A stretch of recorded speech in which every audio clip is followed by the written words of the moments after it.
Unfinished business for the Jets in Denver, looking to reach 2-2 on the season. Behind that guy right there, Breece Hall, whose season came to an end at Mile High Stadium, along with Elijah Vera Tucker on the front of your screen. Big game for the Jets and the Broncos, both looking to get a second win in the win column. Welcome in to Pregame Central. That's a live look at Denver, Colorado. I'm Ethan Greenberg, joined alongside Quincy Enunwa here in studio. We have a loaded show. Caroline Hendershot, Eric Allen, both in Denver. Let's bring in Anthony Becht from Ames, Iowa. AB, what's up, man? Nice to see you.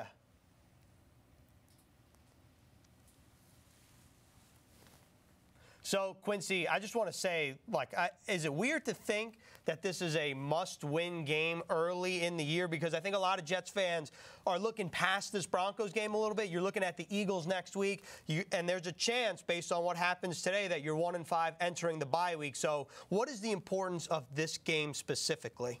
Well, I think as a player, every game is must-win, right? But in terms of the fan base, you really want to win this game just so you can have a little bit of morale. It was a great win. It was a great game last week. You know, everybody wants to say there's no such thing as like a moral boost and all those other things, but I think this is a game that can give you a little bit more of a boost. It's not a great team, but it's a team that looks like you right now in terms of record, and it's a team that you need to win in terms of, you know, who's a better team. Taking a look right now at Zach Wilson warming up. And, AB, how does Wilson, coming off his best game of the season last week against the Chiefs, a top 10 defense, how does Zach Wilson continue to build on his performance from last week and take this performance on the road at a sneaky, difficult place to play in Denver? Yeah, you know, it's about balance offensively. I mean, that's the biggest way to have success. You know, that's Nathaniel Hackett growing and understanding more what Zach Wilson's strengths are, having a good running game wrapped around what they're trying to accomplish offensively when you're talking about a balanced attack. And then for him to get into a rhythm early. You know, again, Zach is a streaky guy. He's a guy that gains confidence as the game goes on. And if he gets those completions, he's able to use his feet, maximize him out of the pocket, utilize his athleticism. There's enough pieces there for this offense to be really good. This is not a good Denver Broncos team across the board. They can find ways to have success. And again, having that balance is going to help. Taking a look at Zach Wilson's stats last week, completed 71.8% of his passes, 245 yards, 2 touchdowns for a 105.2 rating. And Quincy, this Denver Broncos defense, a top 10 unit last year, doesn't have the same stats as it does this year. Just traded away Randy Gregory. There was a report earlier today that said that maybe the Broncos would listen to any trade on the defensive side of the ball. What did you like about the way that Zach Wilson played last year or last week against the Chiefs, and how do you bring that into today's matchup? Well, I thought he played really confidently. I think that was the most important thing for me. You look at this past year, it didn't look like he was playing confident football. So when you watch this game, he was making the right reads. He wasn't waiting too long to make the throw. If the throw wasn't there, he was throwing it down, hitting his check downs. That's encouraging for this team. That's encouraging for the offensive coordinator, who I know has a chip on his shoulder. He may be trying to talk like he hasn't been paying attention. He doesn't care about those comments that were made about him. But I wore black today because it's a funeral, right? When you say something about my coach, something has to be done about that. That's how I felt as a player, and I know the rest of the players feel that same way. So Zach is going to make sure he's doing the best he can for Nathaniel Hackett. These guys want to rally around their coach. The guy's a good guy, never needs to be said, and I'm glad that these guys are going to have his back today. Looking at Breece Hall right now, we're going to hear from Caroline Hendershot momentarily, but AB, have you ever been a part of a game that what Quincy was alluding to, where Sean Payton criticized Nathaniel Hackett's coaching job back in Denver last season, and he made the comments in July. And throughout the course of this week, both Robert Saleh and Nathaniel Hackett, they're saying, look, it's in the past. It's like 20 football years ago in the real world, and the calendar is just a couple months ago. But have you ever been part of a game where something was taken personally and you try to use it as bulletin board material for a matchup? Yeah, you know, I didn't get the memo on the black cue. It would have been nice to get a message or something. You know, listen, I'll just be honest with you. Coaches talk about coaches behind the closed doors all the time. There's guys that they don't like. There's guys that they despise. There's guys that they're jealous about. There's guys that they're mad they make more money than them. All this talk and banter happens. It's a real deal. It's really in any profession, whether you work in the NFL or you work at Microsoft. I mean, it's just it doesn't matter. There's always going to be that chirp. You know, is it bulletin board material? I mean, I don't think any of these players, maybe they talked about it, but I don't think anybody cares. At the end of the day, if you don't go out there and perform, All right, you're not going to win the football game. There's no magical play that Nathaniel Hackett's going to be able to draw up to outdo Sean Payton. This is a game where he has to be dialed in. I think it's what it comes down to is maybe before the game and after the game. Do they shake hands? Do they look at each other? Is there any apologies that happen? And I know Caroline and E are on the field. Maybe they're watching that. But other than that, I just think it's something that once the ball gets snapped, nobody cares. Awesome. Well, let's head to Denver to check in with Caroline Hendershot. Caroline, good afternoon. Good afternoon, Ethan. Breece Hall is returning to the place where he initially suffered his ACL injury last year and his season ended. I talked to him this week if there's any special emotions about this game. He said no, he's not thinking about that ACL injury. He's more so thinking about being off the pitch count that Robert Saleh put him on and being able to contribute to this offense and play a bigger role. Now, he also added that the Jets offense has liked what they've seen from themselves so far, and they're excited to go out and execute their game plan today. And while the Denver Broncos have maybe the 32nd ranked rushing defense, he said you can't take anything for granted. Just last year and years before that, they were a top 10 ranked defense, so they just have to focus on their game and their execution today. Awesome, Caroline. Great stuff. We'll check in with you later, and I'm excited to see what Breece Hall has in store for the Denver Broncos, the last-ranked rushing defense in the NFL. And if you're watching Pregame Central right now, make sure to vote on all in or not today. Here is today's question. For the first time this season, the New York Jets will have a lead in the first half. Head over to Twitter at @eGreenbergJets to vote. We'll share the results later on in the show. I'm excited to see what everybody says, but I do think that everyone will share a brain on this one. Just a sneaky hunch of mine. Let's head to the scramble drill. Let's bring back in Anthony Becht.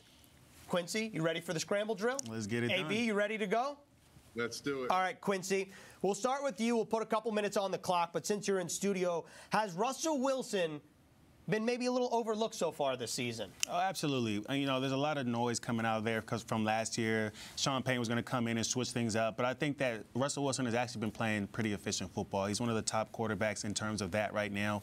He's been making the right reads. He's been throwing it to his guys. I think he's going to be a little bit more of a challenge than people expect. And Russell Wilson tied for the third best passer rating in the NFL so far. AB, what is the biggest matchup advantage for the Jets? Thanks for leaving me time, Q. I would say it's the offense versus this Denver defense. I mean, this Denver defense is a sieve. It's Swiss cheese. And I know the Jets offense hasn't been great, but I just think their balance, their run game is going to really explode today versus this defense. Quincy, the best Broncos receiver. Right now, I would probably say Marvin Mims, but he has some other guys that are making some plays. Cortland Sutton has most touchdowns right now. Anthony Becht, which Broncos defender should be receiving a little more attention? Nick Benito, outside linebacker. Guy's been a problem the last 2 weeks. He's a disruptor. Got to make sure they protect him off the edge. Quincy, who will score the first Jets touchdown this afternoon? You got to give it to Breece Hall, man. He was hurt last year in this game. He needs to get another opportunity. He should get the first touchdown. Coach Becht, I need you to put your coaching hat on. Greg Zuerlein will attempt a 57-yard field goal at least. And what is his range today? Where do you feel comfortable with him kicking it? Well, I want to say no because I don't want to be kicking field goals that far away. I'd say anywhere inside 55 yards with that ball kind of rises up in that thin air. So I'd say 55 is the max. Will the Jets pick off Russell Wilson today, Quincy? Well, we talked about his efficiency, so I want to say that it probably won't happen, but I'm going to say yes just for the sake of it. All right, only 2 interceptions so far this year for Wilson. Anthony Becht, Breece Hall will have more rushing yards against the Broncos than he had last season, which was 72. Yeah, on 4 carries, too, by the way, guys. He broke a big one in that game. He could have had 100 at the half. I say, yeah, there's no question. I think it's going to be a big day. Time to take the harness off this kid and let him go. All right, Quincy, over under 2.5 sacks for the Jets defense today. I think over. They didn't have the showing that they wanted last week. They're going to really come hungry today. Broncos have been doing a good job limiting the sacks, but we'll see what happens. AB, final one. Is Denver a sneaky, difficult place to play? No John Elway, no Terrell Davis, no Peyton Manning. None of these guys are in the building anymore. Guys, it is what it is. Yeah, the crowd will be loud, but what crowd isn't? The Jets are a better team than the Denver Broncos right now. They got better players on this field in this game. I expect them to take care of business on both sides of the ball and take advantage of this opportunity. All right, that was well done, boys. A well-done scramble drill. And let's head to some fan questions on Twitter. Quincy put out some questions, and let's fire up the first one for Quincy Enunwa. Does Brees get the majority share today in the backfield? I believe he does. Like I said before, the guy had AB said 4 carries last year, right? So I think he's going to get more opportunities this week. He's a home run threat every time he touches the ball, but he should definitely get more opportunities. And Robert Saleh said in the media that he's off the pitch count, so I think that means he's going to get majority of the shares. Yeah, AB mentioned it. Last year, only 4 carries. He had a 62-yard touchdown where Ian Eagle made the, what did he coin it, Brees Lightning? I'm hoping that we see a little Brees Lightning today at Denver. All right, let's fire up question number 2. Anthony Beck, this one's going to go to you. With the Jets' rotation of defensive linemen, will that help the Jets with the thin air and the altitude? And how do you oversee them, or how do you see them overcoming the loss of DJ Reed at cornerback? Get to the quarterback. Less time to cover is all predicated on defensive linemen getting home, getting the sacks. We don't have the sack numbers right now defensively that maybe they want, but I think this is an opportunity getting off the ball. Russell Wilson is dangerous with his legs, but he's not the same Russell Wilson from 4 or 5 years ago. He's a guy, if you press the pocket, he'll kind of crumble. He'll go right down to the ground. He protects his body, and you got to hit this guy. If you hit this guy, he will throw those turnovers like Quincy is assuming he may today. And I think that's going to be from the guys up front. And do you think that, AB, that the rotation along the D-line is going to help the Jets with the altitude, or that's just something every team has to overcome? Yeah, I mean, I think in general it's good to have a rotation. I love to see more Will McDonald in this football game other than special teams. We just got to find a guy to get to the quarterback, even if it's just on 3rd down. But having fresh bodies, fresh legs are good, but you want to have your best players on the field. Don't let that take away from having those guys because of the fact that you think the air is thin. These guys can push through. They're athletes. They're in shape. And they'll be ready to go. Yeah, a lot of the guys were talking about loading on carbs throughout the week. The Jets nutritionists make sure that throughout the week that the players are properly hydrated, properly nourished. Let's head to our 3rd fan question. Quincy, let's have you answer this one. Thoughts on why you think the Jets are not using McCole Hardman maybe as much as some fans think? Well, when you think about the way the season has gone, I think Nathaniel Hackett said it himself. They haven't had an opportunity to really get into a rhythm. This past week, you saw him get a few more reps. And so there's an opportunity again this week for him to get some more reps. Obviously, last week we thought the Chiefs' revenge game, he might get a lot more reps, but it just didn't work out that way. Who knows what's going on behind the scenes, if there is, but just in terms of us talking about football, they haven't had a chance to really get into a rhythm. So I can see them really figuring it out now. Zach had a great game last week, so he really understands what's going on. Maybe we'll see a few more McCole Hardman reps. And last week, the Jets used Xavier Gipson as a little bit of a gadget player. And one more question, and I want Quincy to answer this one because it was directed at Quincy. It says, you in Denver? Yeah, no, we're right here in Florham Park, New Jersey. One Jets drive, baby. AB, I did see one question that we're not going to put on screen, but I want to direct it to you. Is today, somebody had a little fantasy question, maybe looking for fantasy advice in the 4 o'clock hour. Is this a 2-touchdown type of performance for Garrett Wilson today against the Denver Broncos? It's a possibility. He's going to have to work for it. I don't think it's going to be something where, he catches it down the field. I think it'll be some type of post route, deep in cut where he's going to have to catch, make a guy miss, and get those yak yards. Fully capable of doing it. 2 touchdowns is lofty, but I think he can get in the end zone today for sure at least one time. And like we said earlier, the Broncos defense not really putting up the same numbers as it did last year. But Robert Saleh did say it's finding its groove. The Broncos defense hopefully not against the Jets. Great teamwork on the scramble drill and the fan questions. Let's head back out to Denver to check in with another member of our team, Eric Allen. EA, good afternoon. Green's great to see. A beautiful day here for football at Mile High. Remember, the Jets and the Broncos, both 1-3 entering this contest. As far as the AFC is concerned, 12 teams, either 1-3 or 2-2 entering the weekend.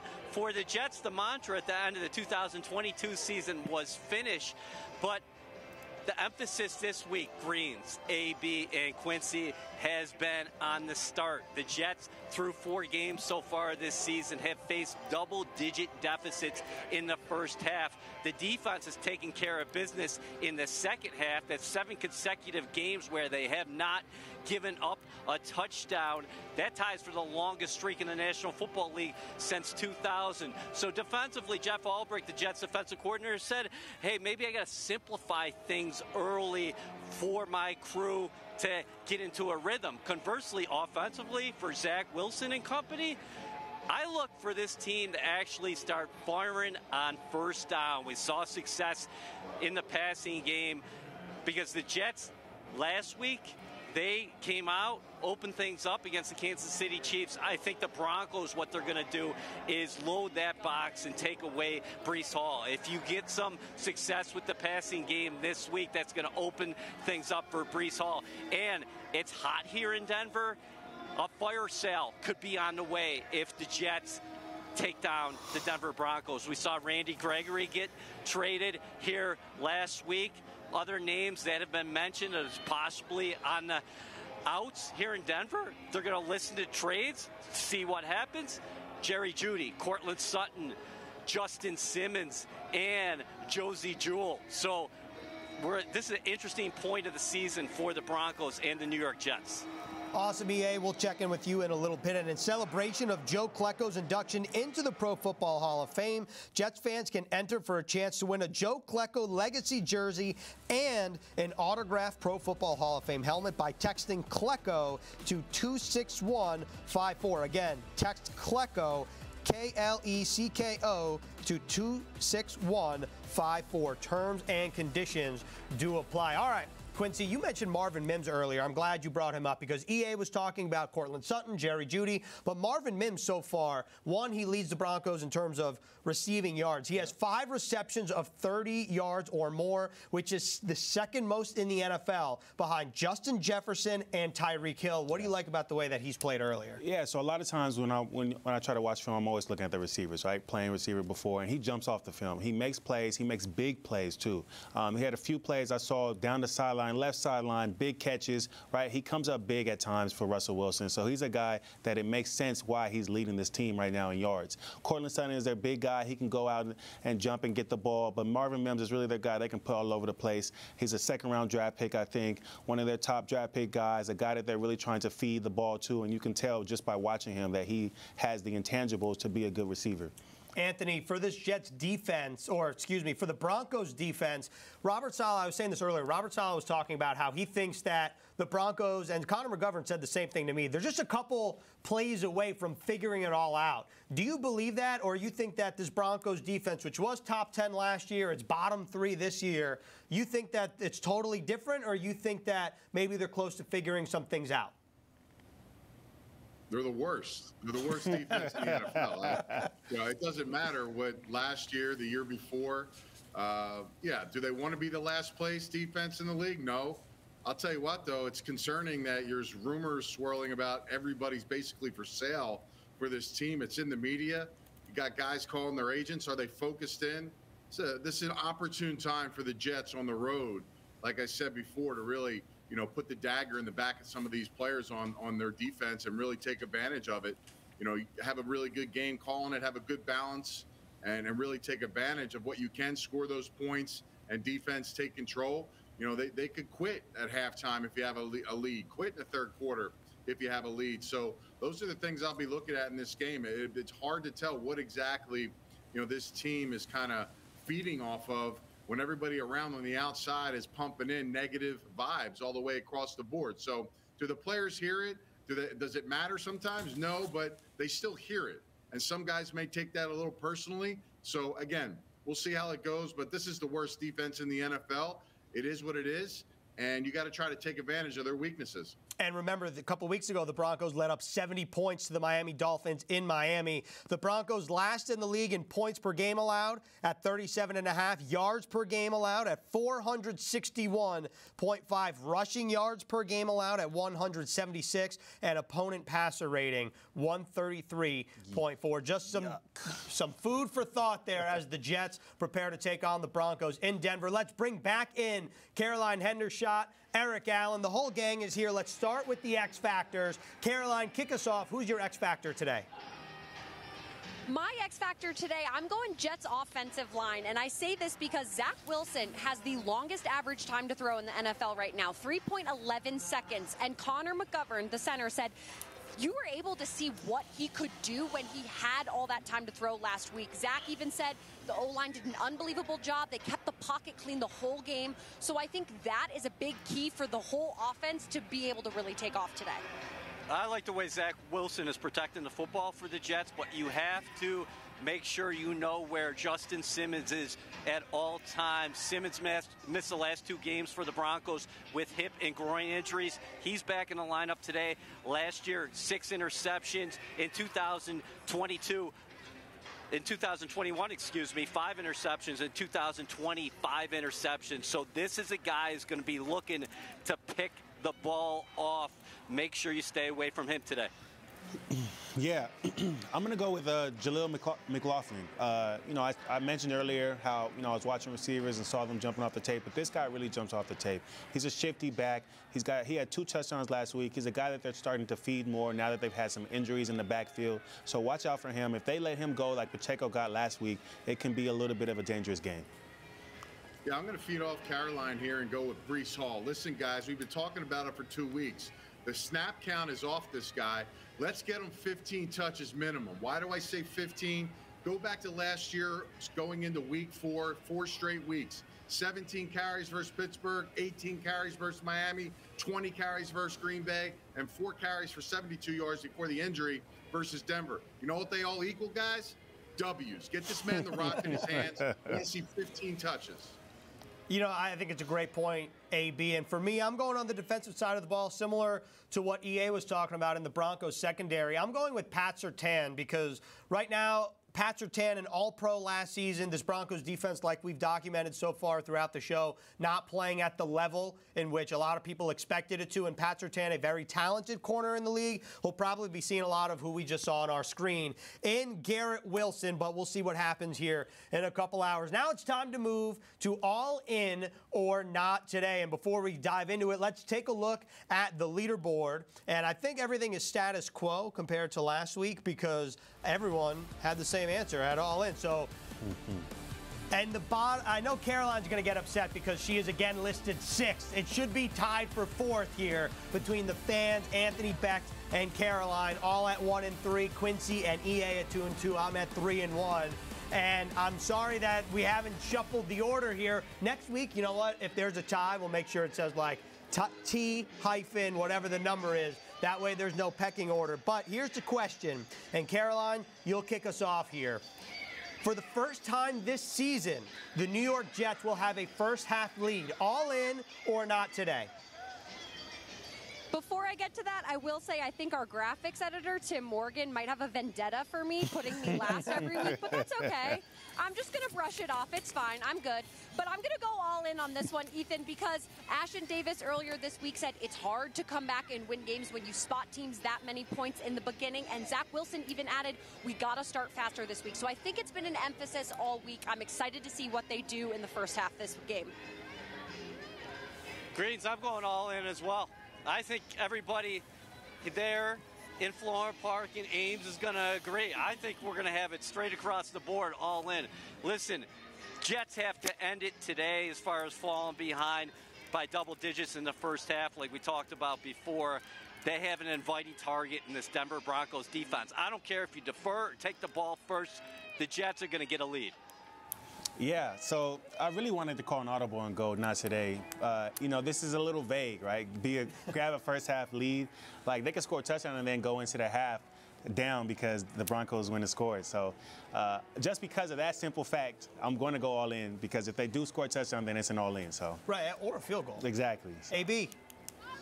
You know, it's a little disrespectful that average fans are ahead of me in the 1 and 3 category, even though we're equal in the rankings. And I did say all in, but you know what, guys? This is a straight strategic play, game day move, looking at everything. I got flip mine. I'll say, not today. I believe they will, but I am flipping this thing, and I'm trying to get myself a W. So I hope the Jets get that lead. But I'm playing the strategy coin here. You know, I respect that play. Back this playing heel here. Yeah. He thinks he's in the WWE. He totally makes a turn. I can't hear. I hope you lose today just for that. Is he's mic on? I can't hear him. You know what? I respect the play, AB, because here's the thing. Everyone was going all in, and I almost did the same thing. Yeah. But look, I'm not going up against the New York Jets and the worst defense that you said, that you well documented. I respect the play. I'm going the Jets will have, in fact, a first-half lead. Remember, last year they had a 7-0 lead. They won the game 16-9 at the end of the day. And, Caroline, I just want to let you know, our producer, Matt Sitkoff, wants me to tell you that it's actually Matt's fault that you are 6th on the pecking order and not Tim Morgan's. Well, then there you go. Someone's got a vendetta against me, and everyone hates me, I guess. In fact, I hope you like basement living. We'll see what happens in a couple hours, but let's check in on the fans. 83.6% of the fans believe the New York Jets will have a first-half lead. 16.4% of them say not today. The Jets will not have a first-half lead. And we'll see what happens in a couple hours here.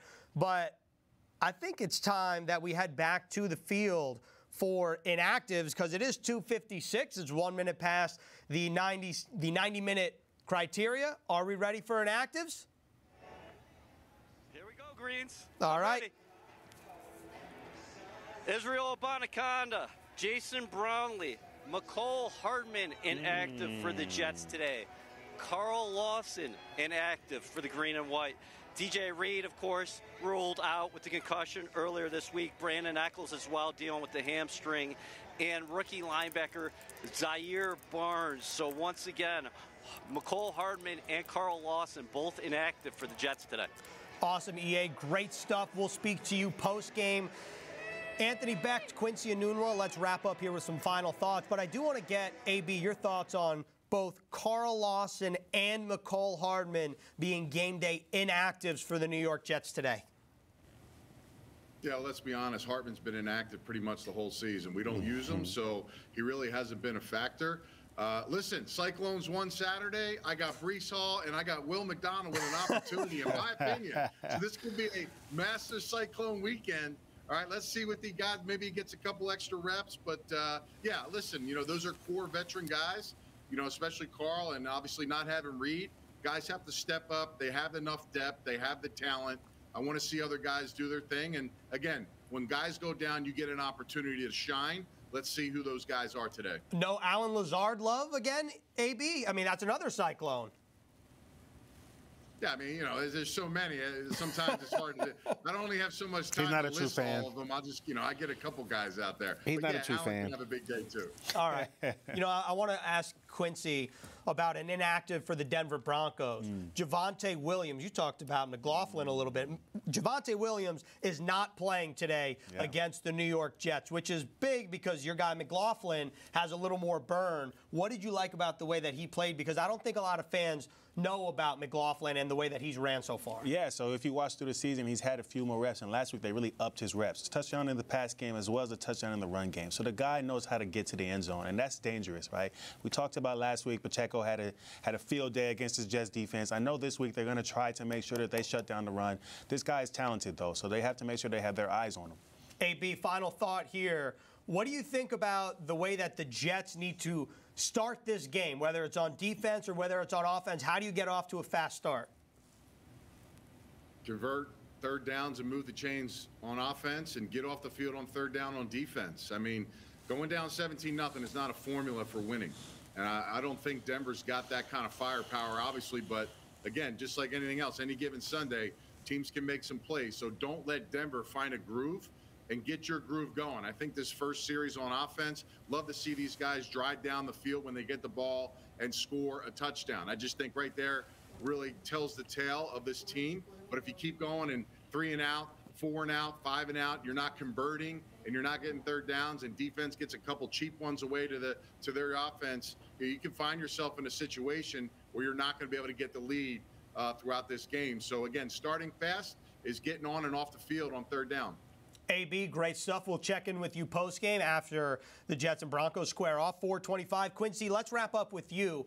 Just, this is going to be a vague question, but I think it's important. What are you expecting from the New York Jets today? Well, a win, right? But at the biggest thing, I really want to see what the defense does, right? You're losing DJ Reed. That's an anchor on this defense, right? The other side with Sauce. Who are they going to put out there? Because you know they're going to be attacked today. Bryce Hall, I'm really rooting for him because this is a guy, lower draft pick, a guy that had to step back once Sauce came out there. So I really hope that he has a good game if he's the one that's out there replacing DJ Reed. But whoever is out there needs to have a great game because you have a veteran quarterback on the other side who's going to be attacking that side. Yeah, I'm excited to see how the Jets play without DJ Reed as well because we've seen some big nickel packages the past couple weeks. We'll see how it all plays out in a couple hours. That's all we have here in Pregame Central. For Eric Allen, Caroline Hendershot, Anthony Beck, Quincy Onunwa, I'm Ethan Greenberg. Make sure to tune in, and we'll be right here for Jets Overtime after the game.